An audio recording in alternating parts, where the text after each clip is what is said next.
I'll take just a very quick minute by way of introduction. And unfortunately, we just did this last minute, literally last minute in the last 5 or 6 hours. So just for your benefit, Vijay. John Wilkinson is a poet, he's a literary editor, and he's a professor in the Department of English at the University of Chicago. And once he starts to speak, you'll see that he really is English, British. He's also the director of the program in creative writing, and he's the chair of the Divisional Committee on Poetics. He has worked prolifically across literary criticism, and he has his own collections of poems as well, and he has a few more on the way. And Vijay, here's the grand surprise that we've prepared for you. He's still on there, so now you can be on the screen.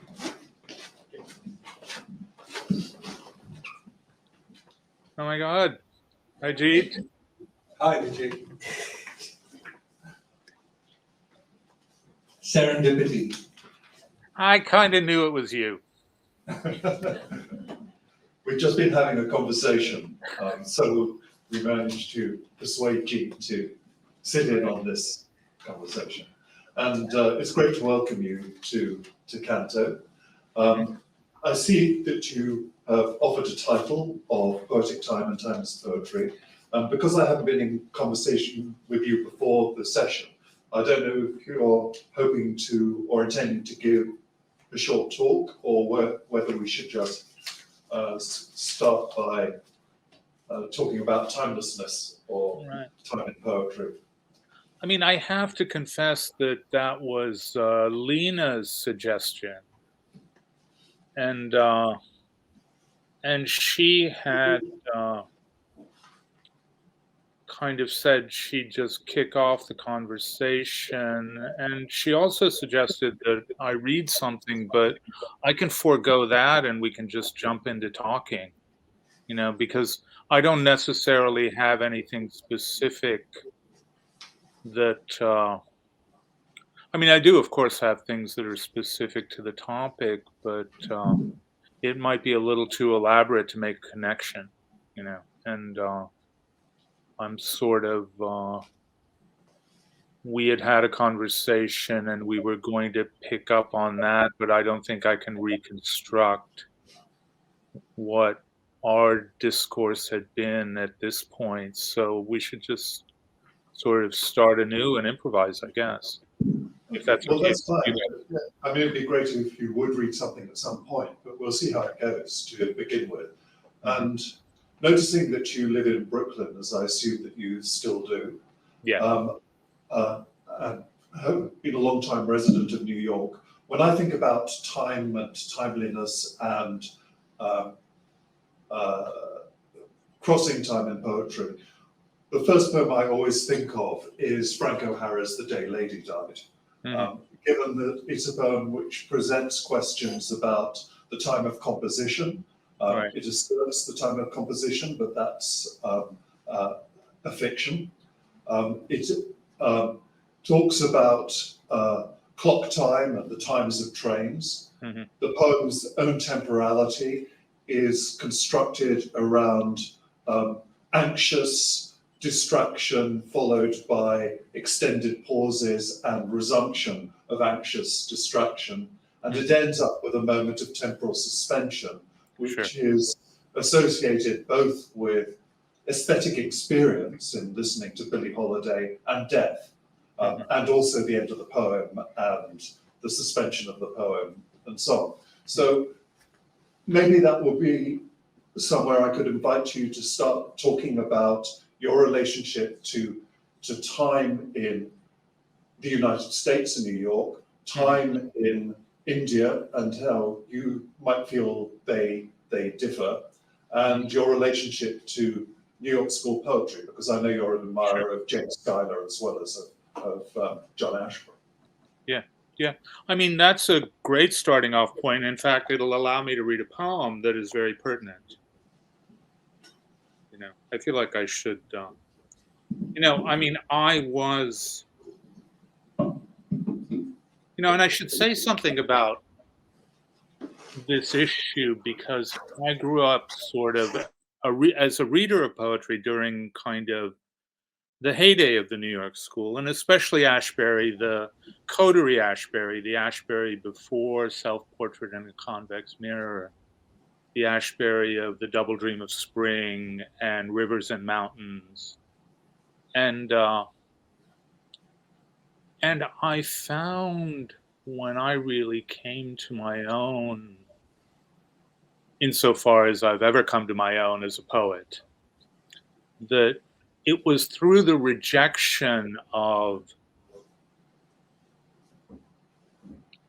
not just the hermeneutics, but the specific relationship to time that defines the Ashbery school, not the New York school, not necessarily Ashbery, because, you know, this group of poets is a congeries. It's not exactly a school, and to call it a school is probably, you know, misprisoning their actual character and their differences.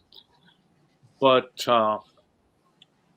I kind of had that notion of the moment and the immediate, like I'm going to go out and have lunch with, you know, Leroy Jones, and I'm going to come back to my office at the Museum of Modern Art and write a poem about it, right?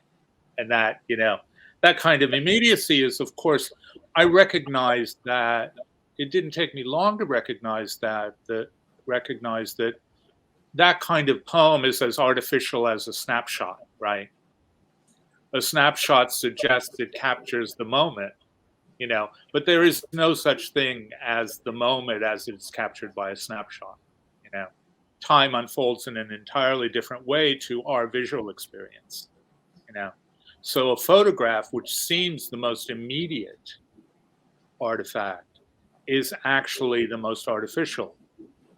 And I kind of was always playing around with that paradox. I learned from the New York poets, but I think what I learned from them was a certain kind of energy, a certain kind of relationship to the English sentence. I didn't necessarily buy into their notions of time, but I did write a poem at one point that was an attempt to write a New York School poem. And I'll read it and we can talk about it, because it's very much connected to the notions of time you were bringing up. It's called, appropriately, This Morning. First, I had 3 apocalyptic visions, each more terrible than the last.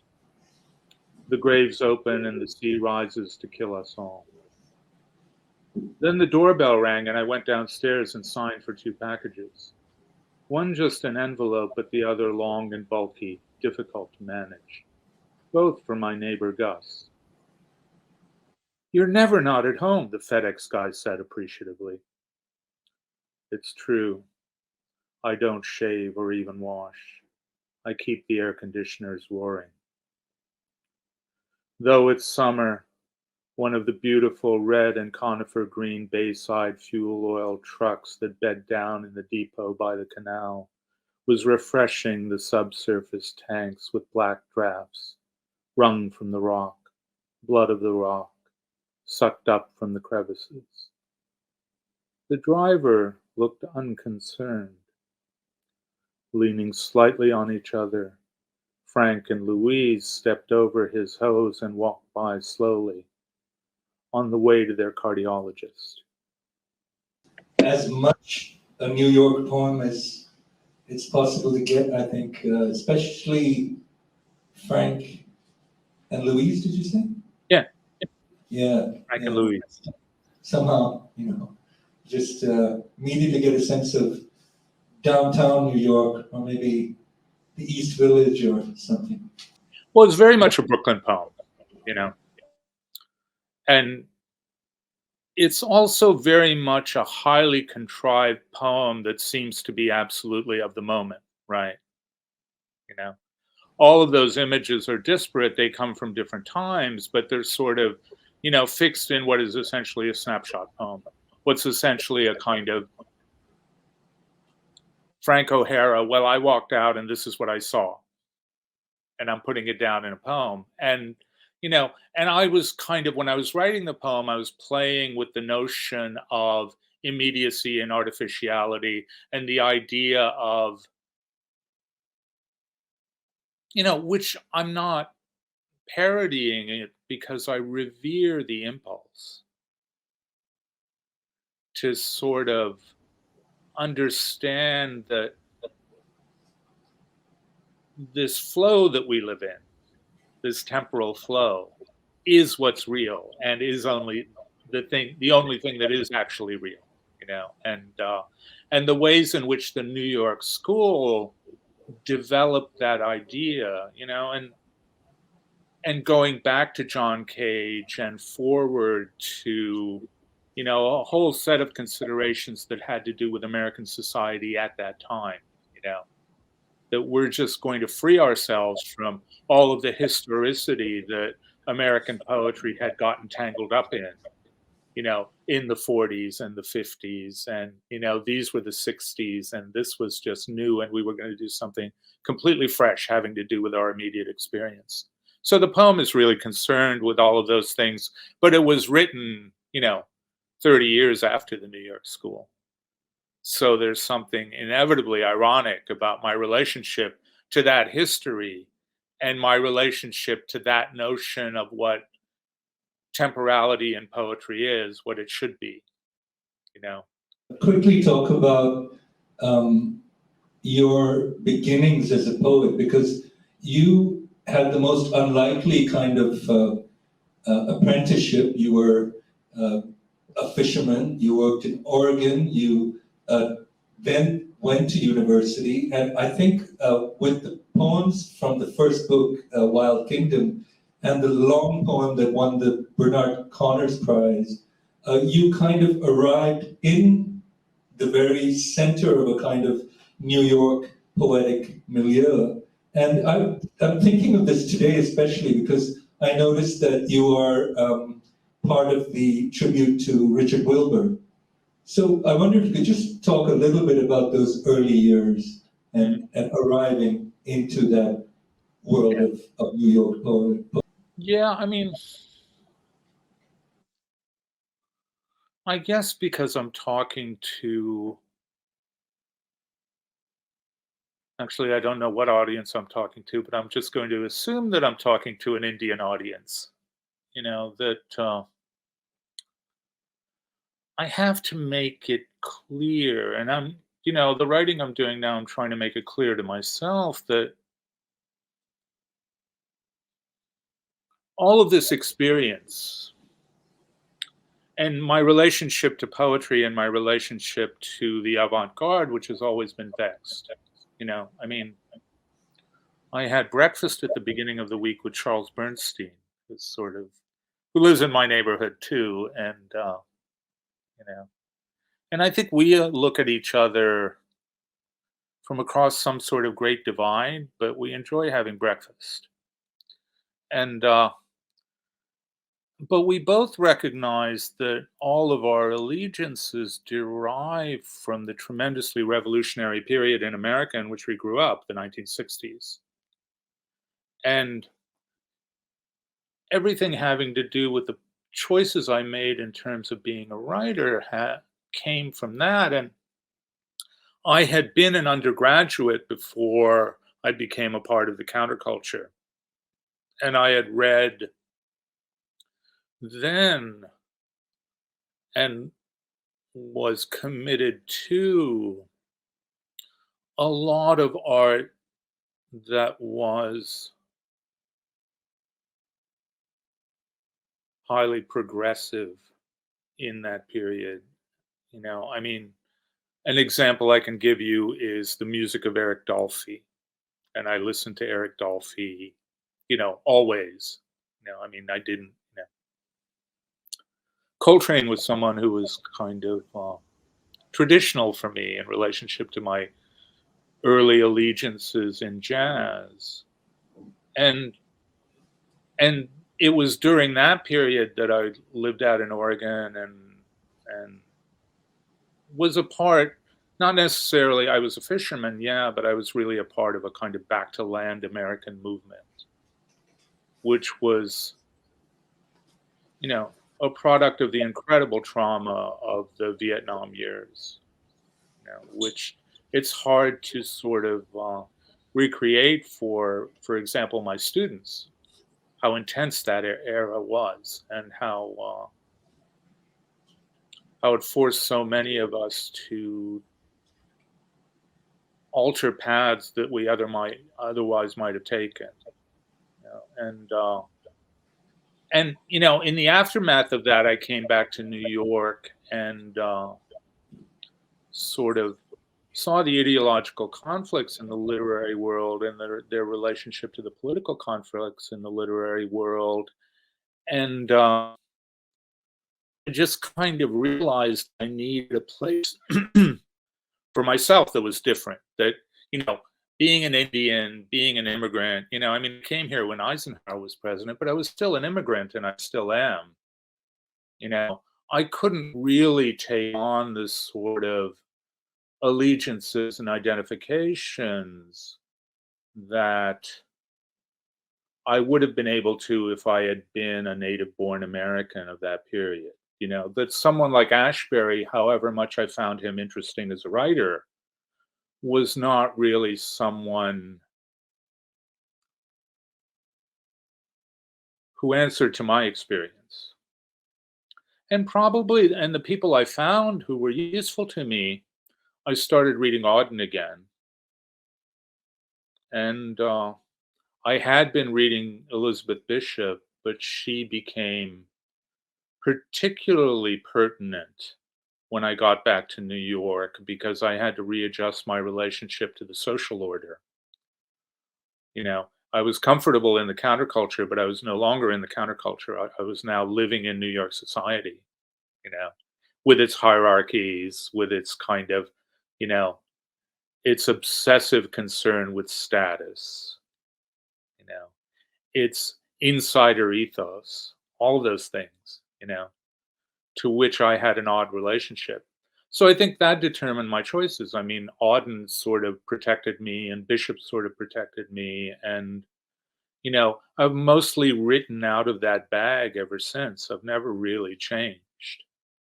You know, I've elaborated for my own sake those ideas I got and clung to from them, but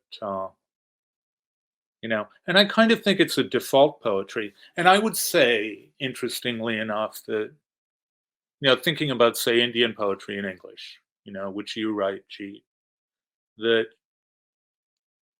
it is a default aesthetic. You know, it's, you know, which is not a bad thing. You know what I mean? I mean, would you agree with that? I think it is a default aesthetic to write English poetry in India, you know, and it has some kind of immediate, I don't want to say knee-jerk, but it is knee-jerk in a way, and especially thinking in terms of Auden and Yeats and the mid-20th century British poets. It's something that no Indian poet writing in English of a certain age, and I'm thinking anyone over the age of about 40, was able to ignore, because those were the poets who, they were really the only books that were available in India for those decades. And those were the poets that you had to write against or write for or write through. And yeah, I think it is a default really, but maybe the writing of poetry is a default, you know. Yeah, it's a protection and a survival and a survival strategy. I'm interested that jazz made a difference, because the obvious difference for me, listening to recordings of you reading your poems from Auden and Bishop, is a rhythmic one. It's quite different rhythmically from those poets, and indeed reminds me more of Dolphy's Out to Lunch. There's a kind of loping rhythm which is able to accommodate the jagged and the dissonant along the way. but where the loping rhythm continues to be able to take in almost anything, as though you are able to walk around the urban landscape or the temporal landscape and just bring anything into this sense of continuity and flow, which is never quite disrupted. Mm-hmm. Yeah, yeah. You were breaking up a little, so I couldn't quite. The influence of jazz on the rhythms of your poetry and how that distinguishes it from Auden and Bishop, for example. Right.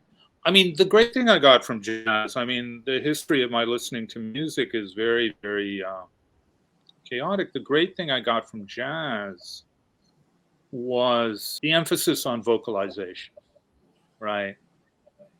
And the history of jazz really is so caught up in that making,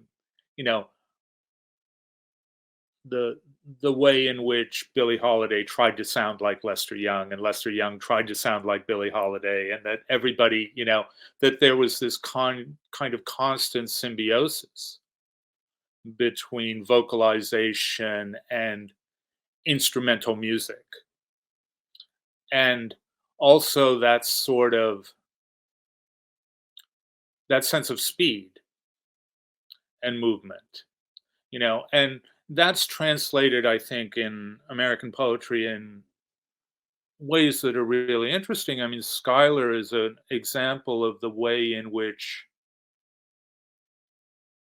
speed and variation mingle with each other. And I think those aspects of jazz were things I retained, long after I stopped really paying attention to jazz, because I think by the time I got to New York, a whole era of jazz was ending, and a new era of jazz was beginning. I mean, that was the beginning of, jazz at Lincoln Center and Wynton Marsalis, and, jazz as a kind of,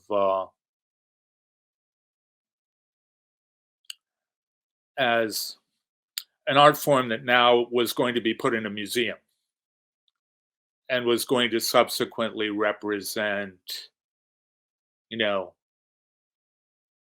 identity in a more politicized way.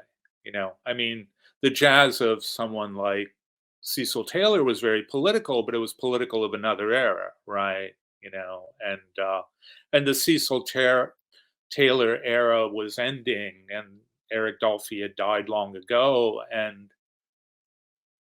jazz at Lincoln Center was beginning, and I never kind of pursued jazz as something that I listened to regularly, because I came back to New York and there were many, many more musical offerings, so to speak, and I started exploring opera, and I started exploring European music much more deeply because I was in New York, So I retain nothing of jazz beyond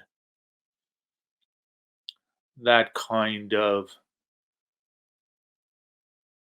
inner understanding of vocalization and its relationship to rhythm and sound,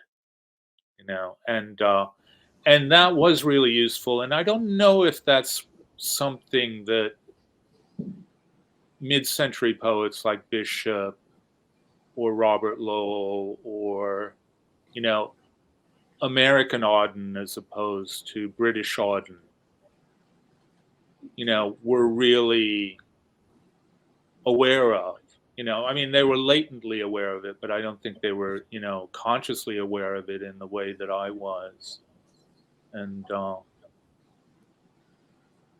mean, I think their allegiances, the allegiances I kind of obtained from them were, I think, the allegiances that I would call ethical in some way, that they had to do with a certain sort of fidelity to the image and a certain kind of, and also a fidelity to the romantic vocation of the conversational tone, which also connects very much to jazz. Jazz is very much a spoken music, right? I was saying that the idea of the very long line juxtaposed with a very short line, where the length of the lines vary so much and kind of lead your eye down the page in this vertiginous kind of descent, and that sense of improvisation that line length, the varying line length gives you. I think that's absolutely, now that you mention it, something to do with jazz and something to do with the fact that Lowell and Bishop, I doubt if they listen to jazz much, and which is why those stanzas are so kind of carved in stone, and that you rarely see the line length varying. With Bishop sometimes, but certainly much less experimental, I think. Yeah. Many of your poems have that varying line length. That's something that you see in American poetry later in the 20th century. This is the kind of rich discussion that is completely open-ended, right? Because another thing that strongly influenced me, which connects to certainly the way in which jazz actually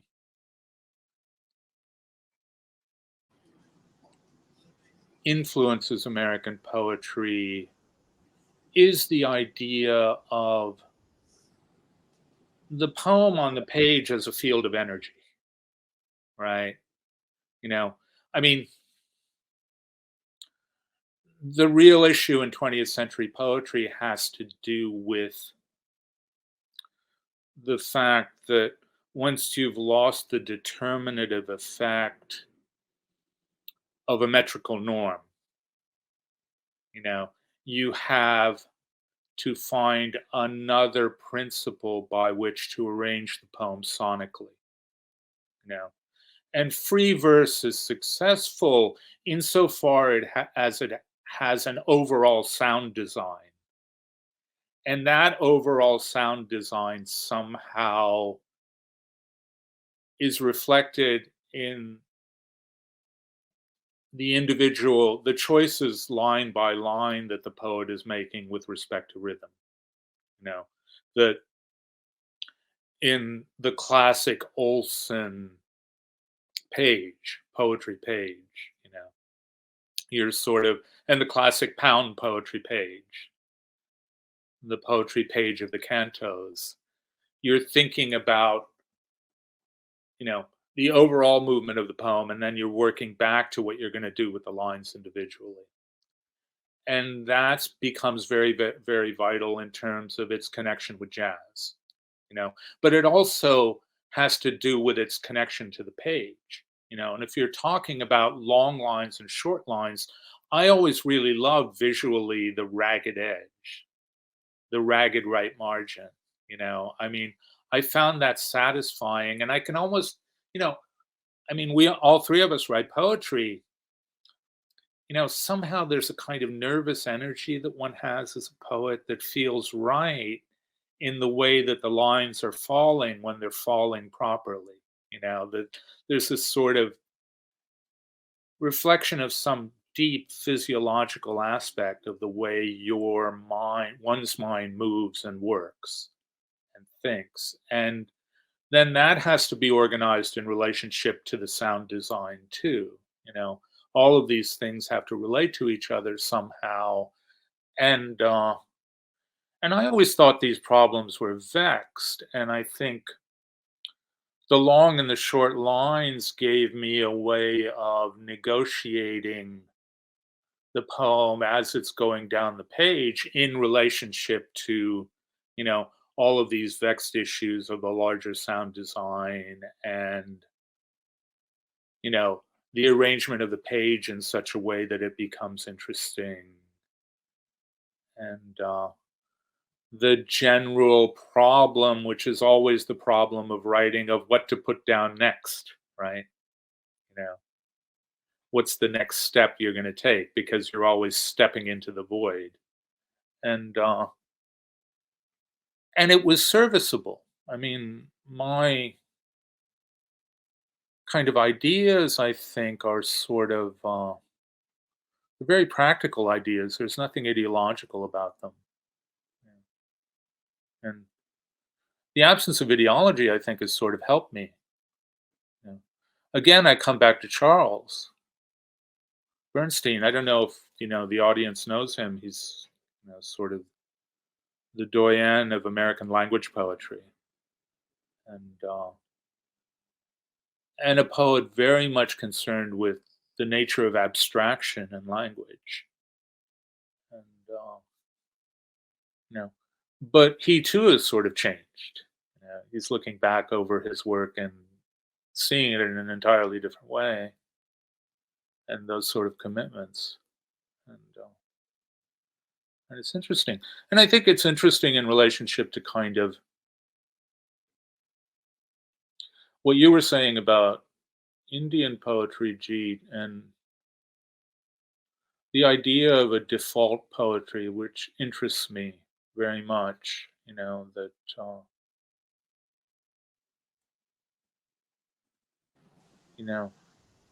the valorization in the West is of the avant-garde, but the rear guard might be just as interesting and maybe even more interesting, right? There's so much that people abandon, which is kind of fascinating, and of course now we are in the great age of recycling. We need to recycle everything. You can't just throw stuff away anymore. Well, you also, I think, have gained some idea of that from jazz, because your poems have, and I'm just going on what I can find on the internet, so forgive me for my slight acquaintance, but taking existing standards, so as to speak, with Life of Savage or My Favorite Things, and improvising off those and bringing them into the present. But strangely enough, Charles Bernstein's recent work is increasingly using very popular American song forms and so on, Sure. And repurposing them. I guess that material, going back to jazz, I think the one jazz artist who remains for me endlessly fruitful and to whom I listen not only for pleasure but for inspiration is Ella Fitzgerald. And Ella Fitzgerald is at the center of the Great American Songbook, right? And she is the most quote unquote natural, of all 20th century singers. And if I were to extend that, the people who really always helped me as a poet are in fact singers. Not just Ella Fitzgerald, but Schwarzkopf or Lubavitch or, Peggy Lee or, Barbara Cook, and these are people who are kind of, they're interpreters of a song tradition that exists. And it's in their interpretations that I find the deepest expression of the individual character of the artist, and the thing that I keep looking back towards, the fact that I kind of reference the book in my poems, and certainly in the new book, there are constant references to those songs, is incidental to the fact that I listen to these people. I listen to Ella Fitzgerald, I listen to Peggy Lee, because I need to remind myself constantly of what natural vocalization is, of what it is to get the right sound coming off the page, a natural tone, a conversational tone that is nevertheless highly musical, And Ella, I think, is kind of, she's basically the Elizabeth Bishop of jazz, very closely related to each other in terms of what they want, in terms of how they want the to sound to the audience. Yeah, they're crucial in that way. Interesting, because one of the things that you're told as a musician, when you're a young musician and you take your first lessons as an instrumentalist, instrumentalists, not singers, I'm talking about instrumentalists, are told, especially when you're soloing, the thing that you have to be is a human voice. Mm-hmm. And it's the vocalist that you are trying to be as an instrumentalist. So I can absolutely see the connection between a poet and a poet interested in vocalists in particular. Mm-hmm. Yeah. And that points to the fact you're talking about the voice effect of the poem rather than the poet as a directly unmediated voice. I get very irritated by talk about the speaker of the poem as though that's identical with the poet. What you're doing is producing a voice or vocalizing through the instrument of the poem. This is something that's historical, right? It goes back to the Romantics. But in each generation, somehow the voice has to be recreated. The quote unquote naturalness of the voice, the conversationalness of the voice. It has to be rediscovered both in the individual poet and, in the poetics collectively understood. The larger sort of, the macroscopic world of poetry where there are ideological conflicts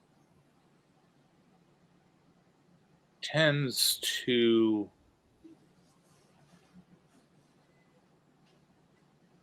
resolve quite easily in the microscopic world where, whatever the ideology of the poet, they're still dealing with this issue of vocalization, and they're still, whether they know it or not, committed to natural speech.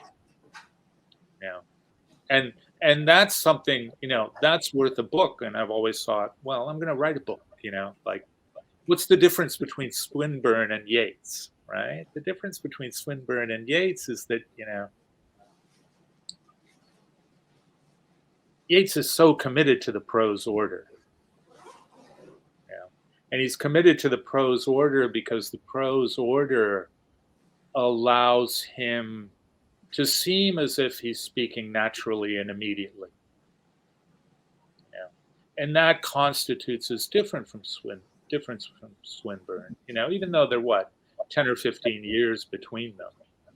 And, but it's a radical transformation, and it's retrospective in that he's looking back at the Romantic tradition and saying, this is what's essential about it. And he extracts that, and that becomes hugely influential. It becomes very, very influential in American poetry. If you look at the poets who came to maturity in the 1950s, across the board, they're influenced by Yeats. They won't consciously,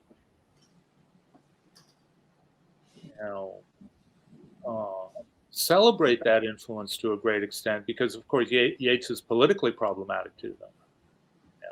But underneath, it's all kind of Yeats, and it's this issue that Yeats solved that problem, and that other people picked it up, and then that becomes the problem that when you're sitting down and writing the poem, you're always working on, whether you're writing something like a language poet would write, or whether you're writing something, like a very traditional sort of confessional poet of this era would write. But Ashbery is closer to Swinburne, I'd have thought. Yeah. I think Ashbery is always the most interesting case, right? He's always the,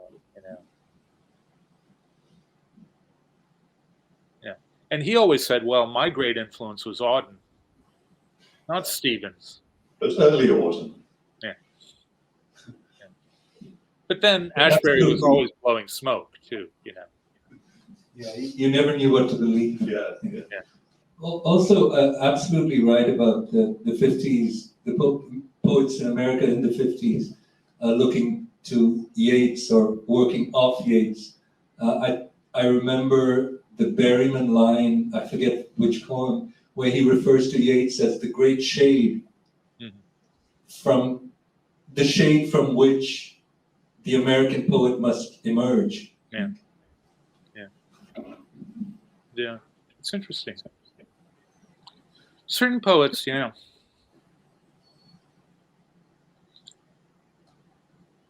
I'm doing, it's the 60th anniversary of Sylvia Plath's death, and Hunter College is having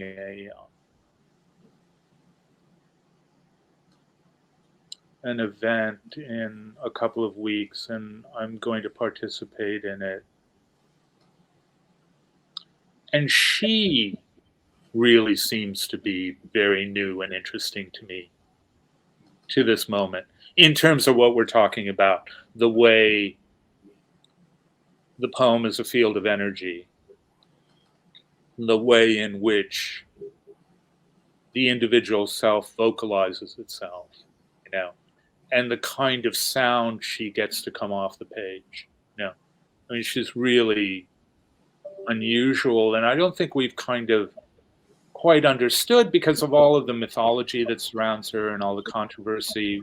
I don't think there's been a sufficient appreciation of how great a poet she actually is. How kind of significantly she altered the trajectory of poetry in English. Oddly enough, she indirectly influenced Charles Bernstein. He was very influenced by Veronica Forrest Thompson's book Poetic Artifice, which is centered on a rereading of Sylvia Plath as a kind of structuralist poet, and trying to rescue her from the malign grip of Ted Hughes as she saw it. Right. Oh, that's fascinating. I'll have to, look at that before I do this. And yeah, I mean, there's something that, the problem we all face is, like, we sit down to write and we sound like what we've read, right? And then we somehow have to get beyond that. And she managed to do it so decisively, so completely. It sounds to me as though one of the things from the beginning of our talk you've been talking about is your determination to escape the prison of the contemporary. And I'm very struck that most of the students I teach will only read contemporary poetry and believe that that's the only place in which they can find anything that is vital. And I'm always sort of struggling to say, well, actually, the really radical stuff can be still found in the canon, if you can break it open in certain ways, and indeed in rediscovered and refound poetry, neglected poetry. But that the contemporary, if you just write knowing only your contemporaries, at best your writing is going to be representative of its time, and that is no ambition. I'm going to add one thing to that. I was a student of Vijay's in the early 2000s at Sarah Lawrence College, and we were given these reading lists by various professors, all of whom were poets. And most of those reading lists, in fact, had these overlaps. There were poems that were taught by almost everybody.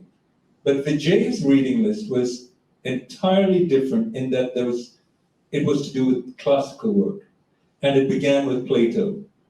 And in fact, I think the first lecture that you gave us in that semester was a study of Plato. And it had almost nothing to do with poetry, but it set an absolutely kind of classical context within which to read contemporary poetry. I think that's what I took away from that class. Well, Pound said that all poetry is contemporary, right? If you make it new. Yeah.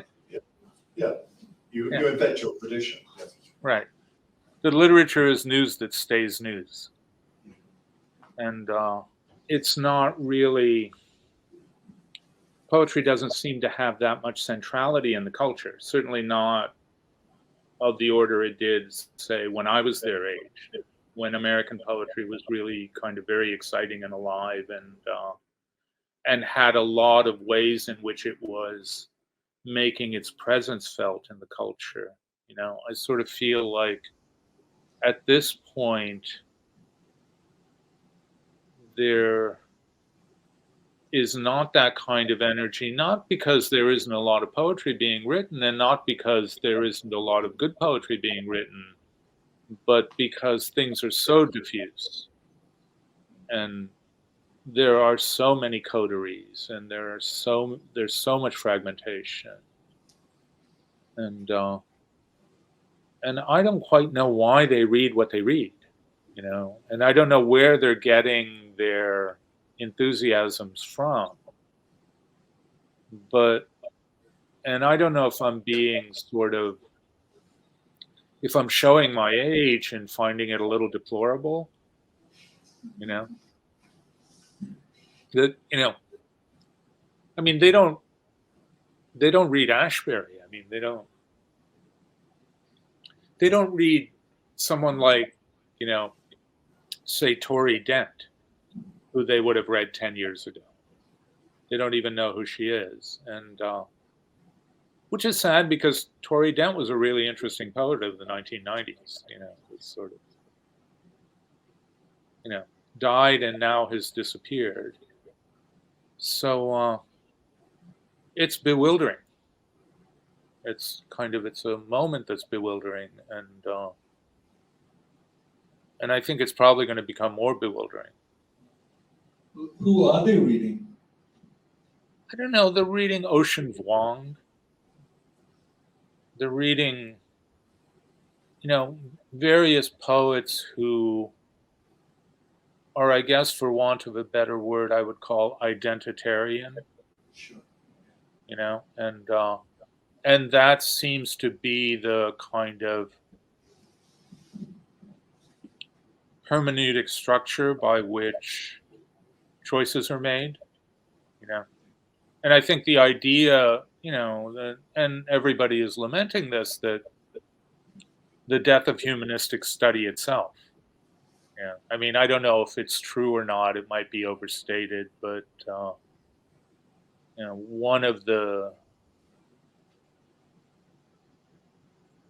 assumptions of humanistic study was that there's a continuity between the past and the present, and that certainly has sort of broken down in the minds of young people. And I don't think college curricula are necessarily trying to reinforce that notion, you know, the notion of that continuity.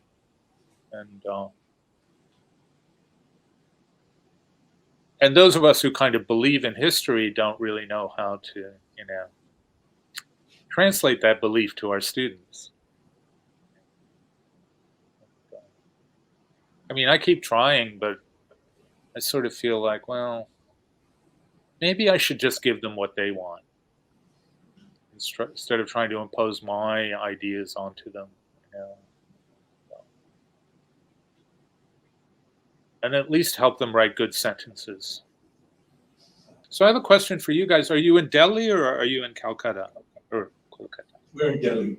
Oh, you're in Delhi. Okay. We're at the University of Chicago Center in Delhi.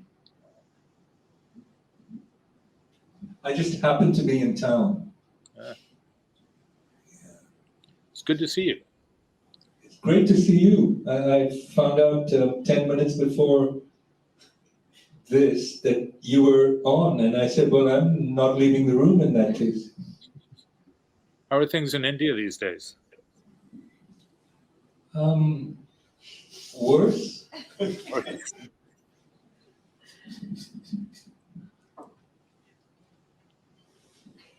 But also better, right, Jeet? I mean, you know, I think just the act of writing a poem, you have to be hopeful. It's an act of hope, isn't it? It's amazing to me is having, you know, seen for so many years, many decades now, the very complex and often contradictory American relationship to India. I'm now amazed at the extent to which, especially in terms of foreign policy, America feels they have to be really nice to India. Well, China is a part of that story, I think. Yeah. Right, yeah. The whole China, India, oh my God. The enemy of my enemy is my friend. But yeah. And in higher education in the UK as well, we no longer have the Chinese graduate students. How do we bring in the money in order to sustain our universities? We have to turn to India. My Indian students all want to go to Canada. Why though? Canada is the new promised land. Well, global warming is making Canada's climate very, very, appealing. Pretty soon it'll be like, the mid-Atlantic up there. Well, Chicago's got a lot of water still. It'll always have a lot of water, so people can come Right. to Chicago. I know, yeah. 25% of the fresh water in the world in that region. Yeah, it's the place to be. Oh my God. Well, in about 10 years, you might have to worry about those water levels rising. Don't buy any seafront property. Yeah. Do you want to end with a poem? What a good idea. Yeah. Again. Maybe, since you're in Delhi, I'll read The Long Meadow. Oh yeah, lovely. Talking about long and short lines. Right. So this is the poem that ends the book, The Long Meadow, and it's, my mangling an incident in the Mahabharata.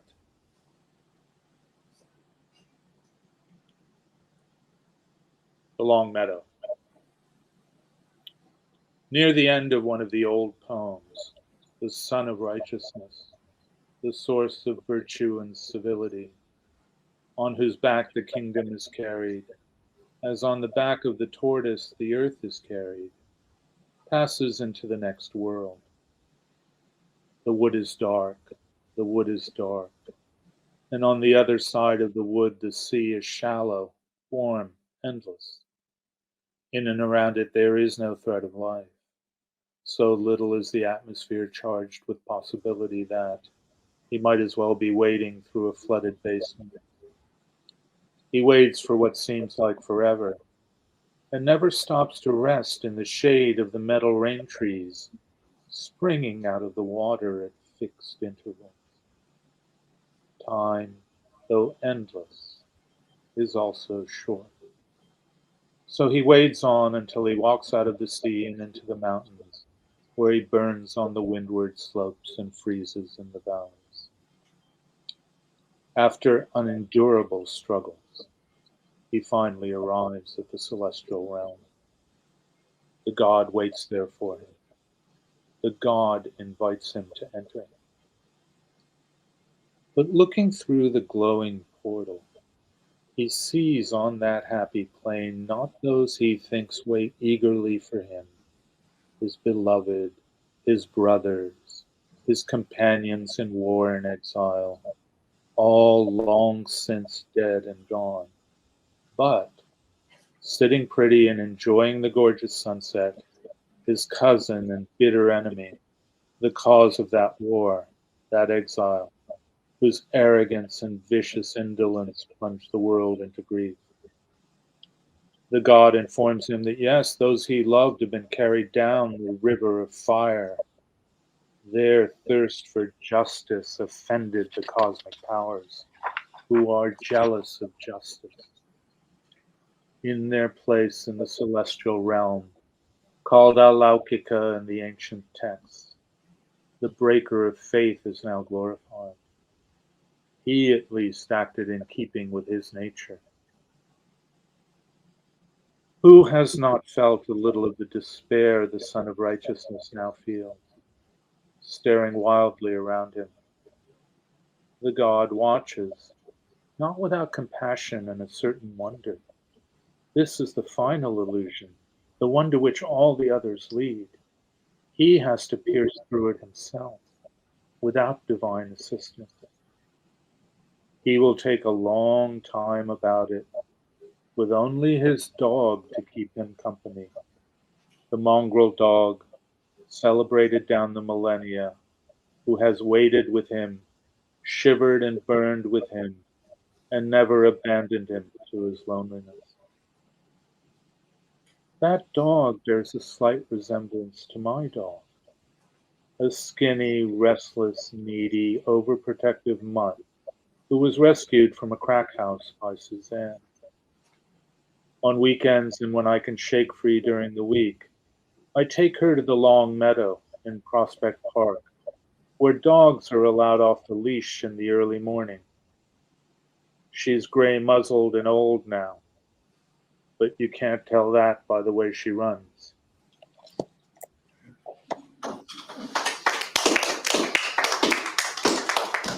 Thank you so much, Vijay, and thank you, Jeet, too, for joining us in this conversation. Thank you for having me.